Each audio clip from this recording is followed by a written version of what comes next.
इस साल की ये तीसरी कांग्रेस कार्य समिति की बैठक हुई। बड़ी महत्वपूर्ण बैठक थी। और अब ज्यादा न बोलते हुए मैं सीधा प्रस्ताव पर आता हूं। आज संसद के शीतकालीन सत्र के बीच में कांग्रेस कार्य समिति की बैठक हुई, जो अब तक 3 महत्वपूर्ण राष्ट्रीय मुद्दों पर तत्काल चर्चा करने से मोदी सरकार की हठधर्मिता के कारण विफल रहा है। हाल ही में उस व्यापारिक समूह द्वारा किए गए भ्रष्टाचार के बारे में खुलासे, जिसके साथ खुद प्रधानमंत्री का अत्यंत सबसे ज्यादा घनिष्ठ संबंध है, नंबर 1। नंबर 2, मणिपुर में जारी हिंसा और प्रधानमंत्री द्वारा सभी जिम्मेदारियों से मुंह मोड़ना। नंबर 3, इसी का पहले मणिपुर का हिस्सा, जिन्होंने मई 2023 के बाद से एक बार भी इस संकटग्रस्त राज्य का दौरा नहीं किया है। और तीसरा, हाल ही में उत्तर प्रदेश और विभिन्न राज्यों में सांप्रदायिक तनाव को बढ़ावा देने के लिए भारतीय जनता पार्टी द्वारा व्यवस्थित प्रयास।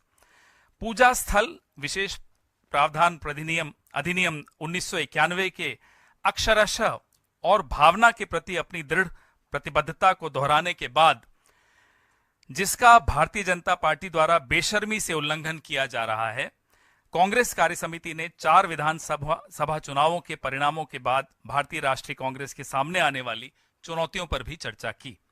वायनाड उपचुनाव में श्रीमती प्रियंका गांधी वाड्रा की भारी जीत ने पार्टी कार्यकर्ताओं और आम जनता में खास तौर पर उत्साह की लहर पैदा कर दी है। कांग्रेस कार्य समिति झारखंड की जनता को जेएमएम, कांग्रेस और अन्य भारतीय दलों को दिए गए निर्णायक जनादेश के लिए धन्यवाद देती है। उन्होंने प्रधानमंत्री, केंद्रीय गृह मंत्री, असम के मुख्यमंत्री और मध्य प्रदेश के पूर्व मुख्यमंत्री के नेतृत्व में भाजपा के खतरनाक रूप से विभाजनकारी और जहरीले ध्रुवीकरण अभियान को पूरी तरह से खारिज कर दिया है। कांग्रेस कार्य समिति जम्मू कश्मीर की जनता को स्पष्ट तरीके से एनसी कांग्रेस गठबंधन में विश्वास जताने के लिए धन्यवाद देती है, यह स्वीकार करते हुए कि हमारा अपना प्रदर्शन बेहतर होना चाहिए था। हमारी पार्टी जम्मू कश्मीर को पूर्ण राज्य का दर्जा बहाल करने के लिए दबाव बनाना जारी रखेगी।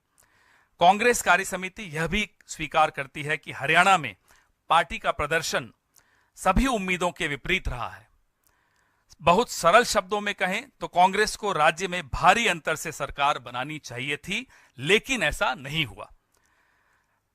राज्य में चुनावी गड़बड़ियों ने नतीजों को प्रभावित किया है, जिन्हें नजरअंदाज नहीं किया जा सकता।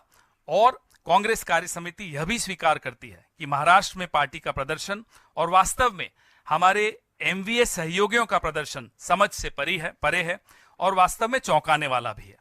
चुनावी नतीजे सामान्य समझ से परे हैं। यह स्पष्ट रूप से लक्षित हेरफेर का मामला प्रतीत होता है। कांग्रेस कार्य समिति अपनी आशा और विश्वास व्यक्त करती है कि कांग्रेस अध्यक्ष जल्द ही विस्तृत राज्यवार समीक्षा पूरी करेंगे और आवश्यक अनुवर्ती कार्रवाई करेंगे, खासकर संगठनात्मक मामलों के संबंध में। इन मामलों पर एआईसीसी स्तर पर और सभी राज्यों में तत्काल ध्यान देने की आवश्यकता है।